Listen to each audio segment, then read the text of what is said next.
ఒక గ్రామంలో ఓ రైతు తెల్లవారుజామున తన పొలంలో 2 విత్తనాలు నాటాడు. మట్టిలో పడగానే మొదటి విత్తనం భయపడింది.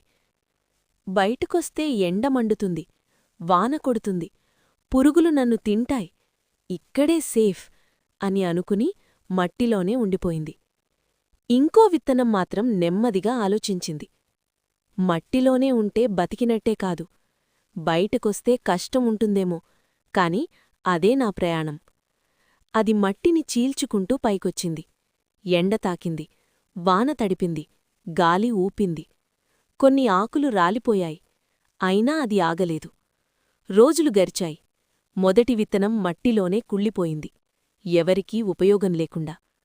రెండో విత్తనం మాత్రం పెద్ద చెట్టుగా ఎదిగి రైతుకి ఆశ ఇచ్చింది, ప్రయాణికులకు నీడ ఇచ్చింది, పక్షులకు ఆశ్రయమిచ్చింది. రైతు ఆ చెట్టువైపు చూస్తూ అన్నాడు, భయాన్ని దాటినదే నిజంగా బతికింది. సందేశం: కంఫర్ట్ జోన్లోనే ఉంటే ఎదుగుదల లేదు. కష్టం ఎదురైతేనే జీవితం విలువ తెలుస్తుంది. ఈ వీడియో నచ్చితే లైక్ అండ్ సబ్స్క్రైబ్ చేసి షేర్ చేయండి.